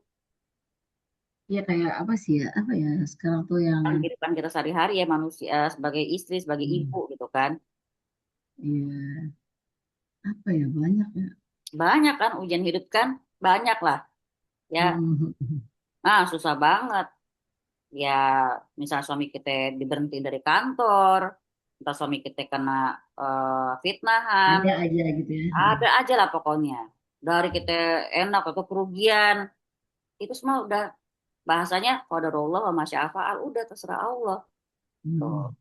Maka di sini di dalil yang tadi ini dari yang Nabi apa menggantungkan Tamimah, Nabi mengingkari orang yang menggunakan gelang dalam rangka menolak penyakit. Ya, dan di sini ini yang pakai ini ternyata Imron. Aku menemui Nabi. Jadi di perawi ini adalah namanya Imron. Aku menemui Nabi SAW dan di lengan atas tuh di sini nih lengan atas ada gelang tembaga. Maka Nabi berkata itu apa? Aku bilang ini kelemahan. Maka karena kelemahan lalu beliau berkata buang gelang tersebut. Jadi itu berkuat katanya. Ini menunjukkan bahwa apa? Seseorang kalau cerita pengalaman pribadi yang buruk dia nggak harus menyebut langsung dirinya. Tapi dia boleh mengungkapin dengan kata ganti orang ketiga. Jadi Imron lagi nyampein padahal tuh dirinya yang diomongin gitu. Dia yang pakai gelang tersebut. Gitu ya. Kemudian Ibnu Abi Hatim meriwayatkan dari Huzaifah bahwa dia melihat seorang laki-laki di tangannya ada benang untuk mengobati sakit panas. Maka diputuskan benang itu sambil membaca firman Allah Ta'ala yaitu Yusuf ayat 106. Dan sebagian besar dari mereka tidak beriman kepada Allah, melainkan dalam keadaan mempersekutukan Allah dengan sembahan-sembahan yang lain. Ini sebenarnya kita semua nih kesindir nih, benar nggak? Kondisi kita beriman pada Allah, tapi tanpa kita sadari mungkin kita sambil menyekutukan Allah dengan sembahan-sembahan lain. Apa sembahan lain itu udah tadi, seperti kata Ibu, HP. Apalagi sembahan lain kita? Kerjaan, ya, suami, anak, banyak, nauzubillah. Makanya terus baca doa berlindung dari kesyirikan. Allahumma inni a'udzubika an usyrika bika syai'an a'lamu wa astaghfiruka lima la a'lamu. Karena apa? Kita mungkin melakukan kesyirikan tanpa kita sadari. Kita ke kandungan bab ini. 1. Dilarang keras memakai gelang, benang, dan sejenisnya untuk maksud-maksud seperti tersebut di atas. Maksudnya apa tadi? Buat kesehatan kah? Tadi Gina nanya kan, gelang kesehatan. Terus apa lagi? Buat nolak bala, nolak ain segala macam. Jadi kalau sampai kita pakai itu, tapi kita yakin Allah yang ngasih, itu cuma wasilah atau perantara atau sebab, itu juga masuk ke syirik kecil. Tapi kalau kita yakinin banget si benda ini sebagai yang memang mendatangkan manfaat dan menolak mudorot, syirik besar. Gitu ya Gin ya. Dia lagi nemenin suaminya makan. Ya, Nomor Bu. 2 coba. Nomor 2 coba baca.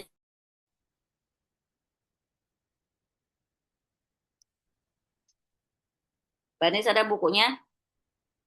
Nomor 2 baca kandungannya.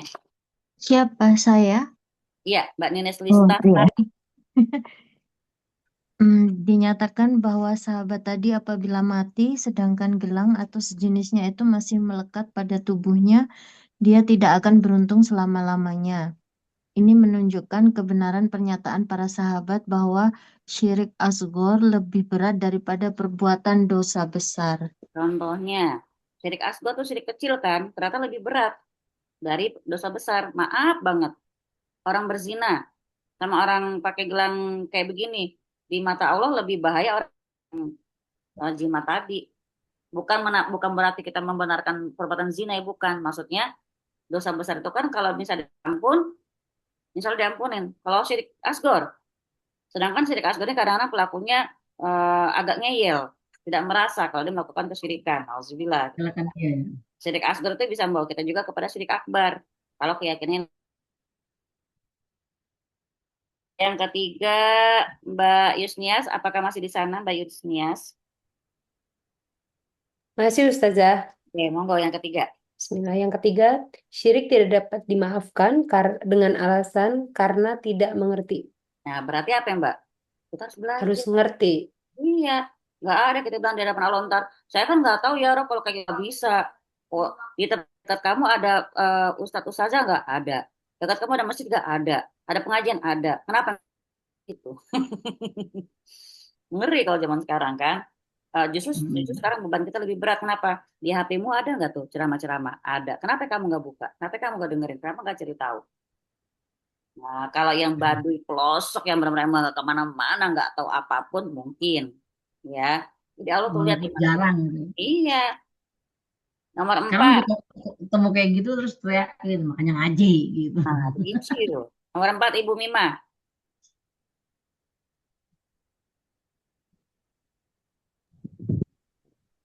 Gelang, benang, dan sejenisnya tidak berguna untuk menolak atau mengusir sesuatu penyakit, bahkan berbahaya atau mudarat, karena Nabi Shallallahu Alaihi Wasallam bersabda, karena ia tidak menambah pada dirimu kecuali kelemahan. Justru akan semakin lemah dia. Kenapa? Itu tadi kan bergantungnya sama sesuatu. Sedangkan dalam salah satu hadis disebutkan ketika manusia bergantung sama sesuatu, makhluk selain Allah ya, Allah serahkan nasibnya kepada si makhluk tersebut. Lah kan ngeri kan? Kalau Allah udah lepas tangan, auzubillah. Gitu ya. Yang kelima, Nurul. Bismillahirrahmanirrahim. Mengingkari dengan keras terhadap orang yang melakukan perbuatan seperti itu. Nah, berarti Nurul punya amanah nih. Kalau ngeliat orang kayak gitu harus kasih tahu. Nah, berani nggak? Ya kan? Ya udah belajar kita soalnya. Jadi kita harus mengingkari dengan keras terhadap orang yang melakukan perbuatan seperti itu. Keenam, Rifka, Hanum, Ika, apakah kau di sana? Nggak ada. 21 terus gitu. Berarti nomor 6 kita coba Mbak Abdiah. Abdiah Nuha. Nah, dia ngomong cucu nih Mbak Abdiah nih. Yang nomor 6 kalau nggak Mbak Abdiah, Mbak Diana deh. Mbak Diana. Kacamatanya keselip Ustazah, jadi nggak bisa baca. Oh, oke. Mbak Diana, bisa Mbak Diana? Sebelum tidur.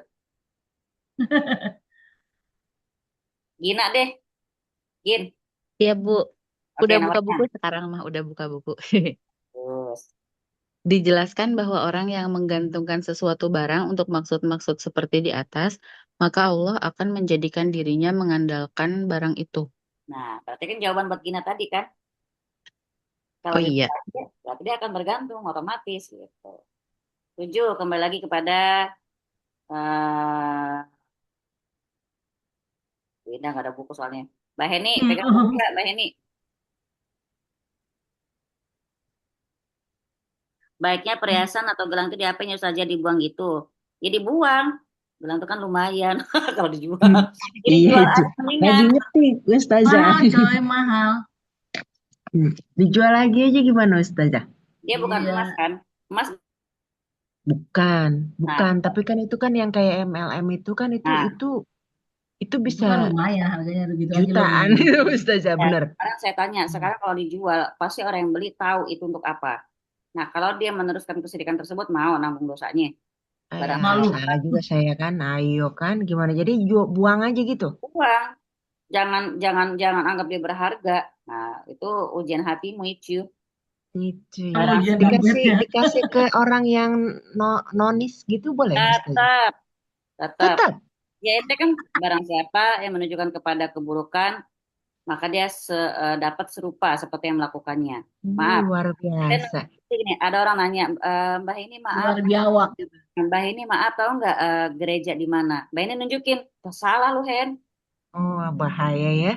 Itu Tapi berjuta-juta dia awet ya awet. ilmu ibadah kan. Makanya jangan beli gelang, beli di sama aja gua kata nggak percaya lu. Bukan. Kalau nggak Itu dijual, boleh kalau nggak dikasih. somai gitu kan. Itu udah sebelum Ustazah, udah belajar kalau itu. ini. Udah kemarin udah itu.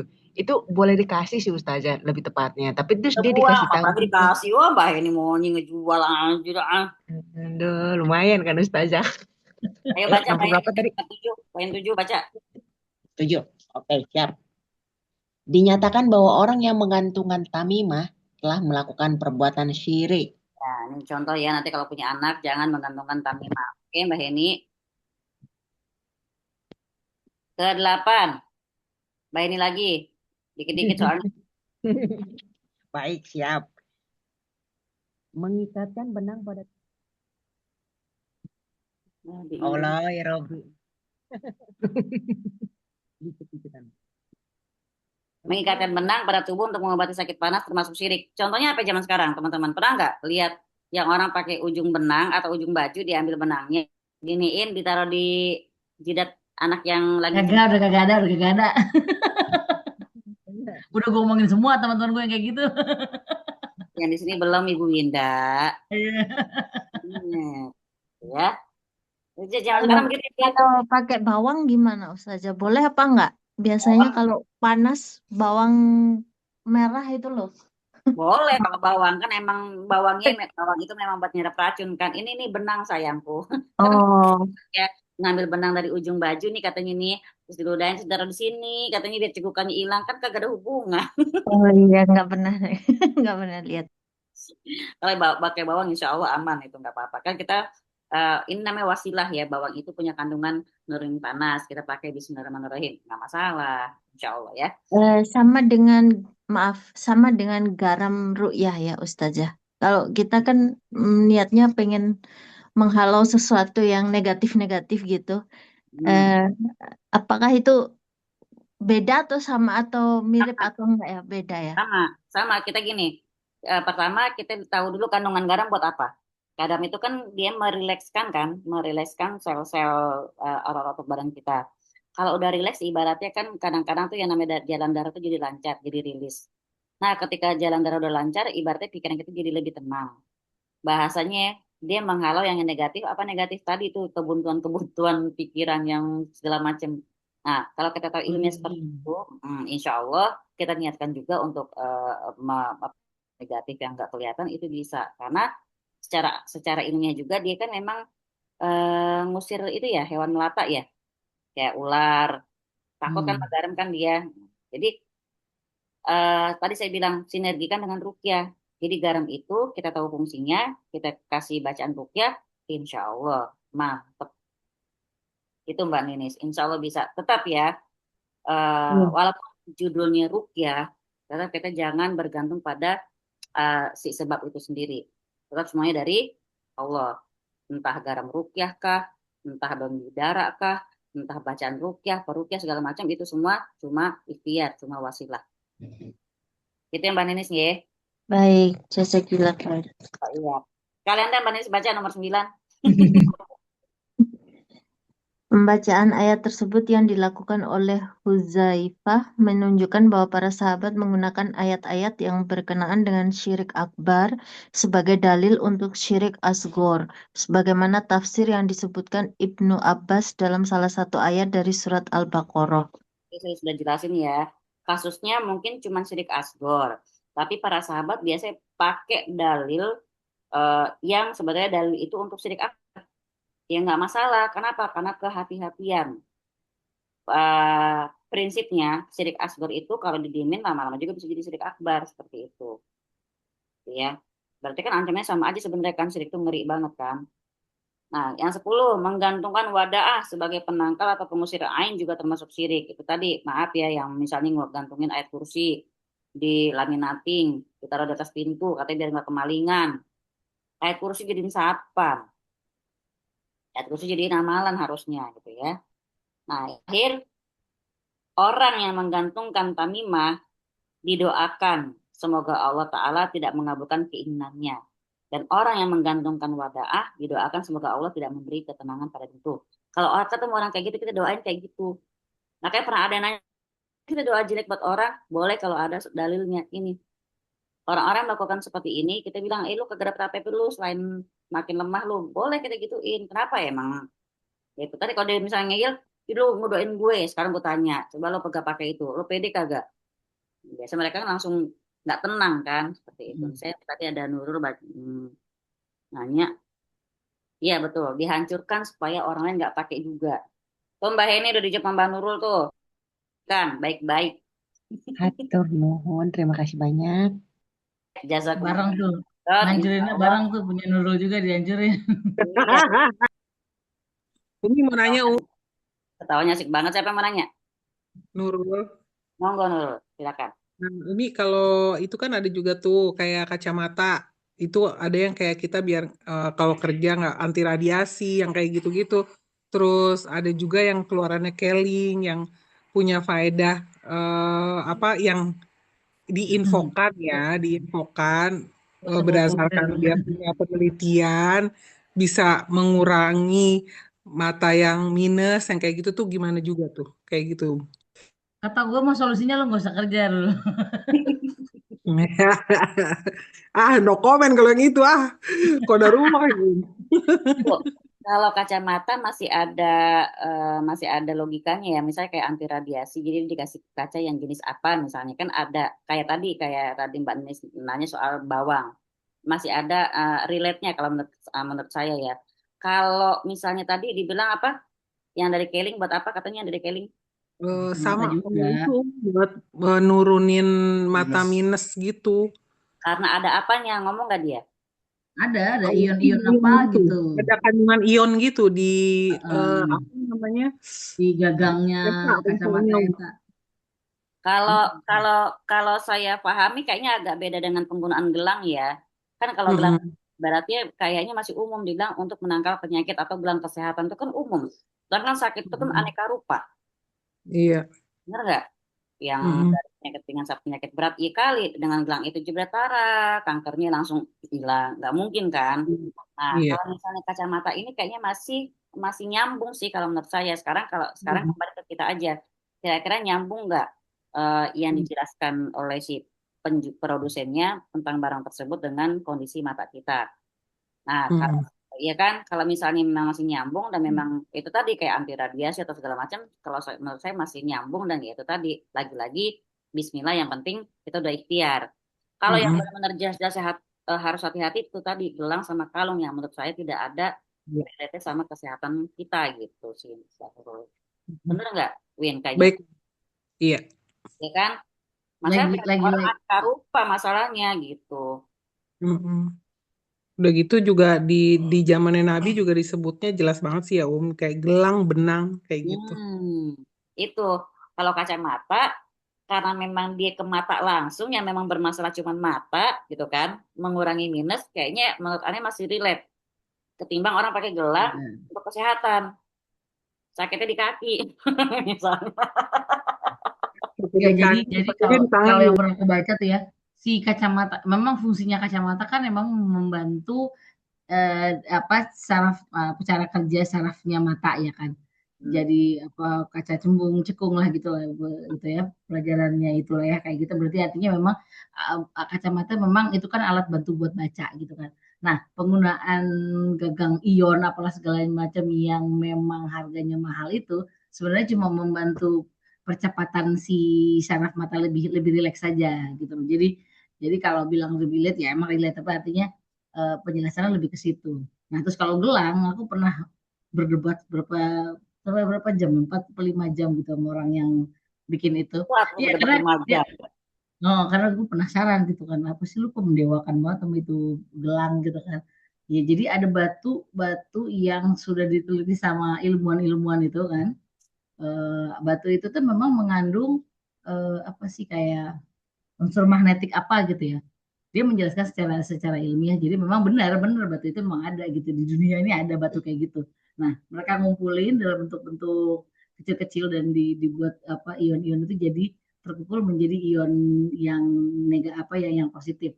Memang kalau dikumpulkan itu memang peredaran darah itu akan jadi lebih cepat gitu ya. Nah, bicaranya begitu. Jadi, nah yang mereka cita-citakan dengan penggunaan batu itu dalam jangka waktu yang lama, peredaran darah itu jadi lebih lebih baik gitu kan. Dan karena peredaran darah lebih baik kan jadi semua Betul. semua anatomi badan kan jadi bekerja dengan baik kan, fungsi kerja jantung juga baik, darah juga yang diangkut ke jantung juga bolak-balik masuk serambi kanan serambi kiri itu baik ya gitu. Lebih lebih ke situ gitu kan. Nah, itu memang manfaatnya. Cuma yang disalahgunakan oleh oknum-oknum ini adalah itu tadi mendewakan si gelang-gelang itu untuk menghilangkan segala macam penyakit gitu. Ya, kalau aku lihat tuh fenomenanya makin ke sini tuh makin begitu gitu loh. Wah, ini mahal nih gitu kan. Apalagi embel-embel mahal tadi ya kan. Ya Ya, gitu. oke. Saya boleh simpulkan ya gini. Jadi kalau dari hadis tadi tentang gelang tadi, nih Mbak Nurul dengerin juga ya, baik-baik. Ini hadis ini ada dalil supaya kita itu benar-benar disyariatkan buat beramar ma'ruf nahi mungkar. Kalau emang perkara itu yang pengen kita ingkari masih mengandung kemungkinan yang baik, kita tanyain. Nah, benar kok Winda bilang, kita tanyain maksud dan tujuannya. Kita tanyain, oh tujuannya begini, oh kenapa bisa kayak gitu? Kayak tadi kan dijelasin bla bla bla. Kalau kemungkinan itu nggak mengandung kemungkinan kebaikan, maka bisa langsung kita ingkari. Jadi sesuai dengan hadis ini menunjukkan bahwa ia menjadi patokan dalam amalan seorang adalah di akhir hayatnya. Apa kata Nabi? Wa innamal a'malu bin nahwatihim. Sesungguhnya amal itu ditemukan dengan akhirnya. Karena Nabi bilang ke orang tadi kan, kalau dia mati, kamu nggak akan beruntung selama-lamanya. Menunjukkan apa? Kalau sampai dia bertobat sebelum meninggal, nggak apa-apa. Tapi kalau sampai dia nggak keburu tobat sebelum meninggal, maka dosanya seperti orang-orang yang itu tadi melakukan hal tersebut. Kalau aku mau memilih untuk nggak pakai gelang itu. Ya nauzubillah. Karena kata Nabi gini, mahal ya. Ya syukur mahal ya, syukur kita nggak ada duitnya. Barang sih ya, kalau lagi gini kayaknya bersyukur jadi orang yang nggak punya duit gitu kan. Kata Nabi, barang siapa yang menggantungkan jimat, yaitu jimat tadi ya, maka hatinya akan bergantung pada jimat tersebut. Jadi di sini itu tadi udah otomatis auto lah tuh, nggak bisa kita bilang enggak kok aku nggak kenapa, enggak. Orang yang menggunakan tamimah atau jimat akan berharap dengan tamimah atau jimat tersebut urusannya akan dipermudah oleh Allah Ta'ala. Tapi Nabi, urusannya akan dimurah dengan sempurna. Tapi Nabi SAW bilang, Allah nggak akan menyempurnakan urusan dia. Dia, saya pernah nih, suatu saat saya cari linknya ya. Pernah saya lihat dari Australia yang dia peruqyah. Ben Halimah, saya Ben Halimah, dia dari jimat cincin. Kata yang pakai jimat itu dia mintain ke dukun biar usahanya lancar, biar klien-klien dia tuh percaya dengan apa yang diomongin. Begitu diruqyah kan ngamuk tuh, jinnya keluar. si Ben Halimah nanya sama jin tersebut, benar kamu untuk memuluskan pekerjaan dia? Enggak, kata jin. Loh gimana? Aku disuruh emang memuluskan pekerjaan, tapi yang aku lakukan adalah kalau dia habis ketemu sama klien, ntar aku bisikin kliennya supaya nggak kerja sama orang itu. Aku jelek-jelekin dia. Loh kenapa kan kamu disuruh buat begitu? Ya sengaja biar dia bergabung sama benda ini gitu. Jadi jin tuh nggak akan pernah melakukan apa seperti yang dimintain gitu. Nauzubillah. Maka itu tadi kata Allah Ta'ala, kata Nabi, Allah tidak akan menyempurnakan urusan dia. Nah ini artinya pernyataan ini bisa bermakna doa dari Nabi, ya, atau Nabi ingin menjelaskan kenyataan yang akan terjadi.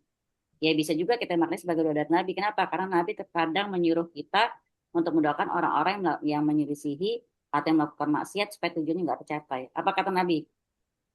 Contoh nih, barang siapa yang mendengar seseorang mengumumkan untuk mencari barang hilang di masjid, doain dia. Doain apa? Semoga Allah nggak ngembaliin barang hilang tersebut kepadamu. Karena nggak boleh nyari barang hilang di dalam masjid. Karena masjid dibangun bukan buat itu. Terus ada lagi kata Nabi, barang siapa melihat ada orang menjual atau membeli di masjid, ucapkan atau doakan, semoga Allah tidak memberikan keuntungan dalam perdaganganmu. Nah, sudah ya. Maka di pernyataan Nabi ini bisa untuk menjelaskan kenyataan kondisi orang-orang yang memakai jimat. Realitinya orang-orang yang pakai jimat atau kandungan nggak akan sempurna urusannya. Dia akan semakin terjebak dalam kegelisahan. Karena hati bergantung sama jimat tersebut.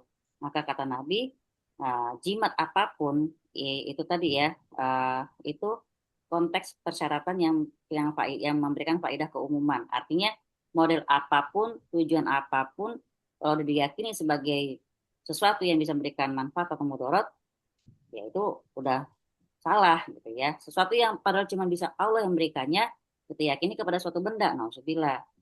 Itu salah banget, syirik banget. Maka kata Nabi, itu tadi ya, Allah nggak akan biarkannya dalam ketenteraman dan ketenangan. Ini menunjukkan bahwa orang yang menggantungkan wada'ah sebagai jimat, dia akan selalu gelisah, hilang darinya ketenangan dan ketentraman. Kenapa? Karena hati udah bergantung sama jimat tersebut dan bukan kepada Allah Ta'ala. Ya, baik. Jazakumullah khair. Insya Allah sampai di sini, insya Allah lebih jelas, lebih paham tentang lebih hati-hati terhadap suatu apapun. Ya syukurlah barang-barang itu mahal, syukur mahal. Kalau murah mungkin Winda udah pakai tuh. Ya. Oh, sampai segini. Dari sini sampai segini. Gak muat, Win. Iya, Ya. lah gue salah aja ngotot apalagi gue bener. Ingat, jadikan moto kelas kita Al-Baqarah ayat 22. Fala taj'alu lillahi andada. Dan janganlah kamu mengadakan sekutu-sekutu bagi Allah. Jadi itu kalimat penutup malam ini bab 7 kita Al-Baqarah ayat 22. Ayat ini turun berkaitan dengan kaum musyrikin, para pelaku syirik besar maupun kecil. Jazakumullah khair, barakallahu fikum. Kalau udah gak ada yang nanya, saya serahkan ke Mbak Linda. Alhamdulillah, tadi rencananya mau kelas hari ini tipis-tipis aja dulu gitu kan. Tipis apaan sampai jam 10? Tebel ini mah. TPC kelas tauhid begitu Bu Winda. Iya benar.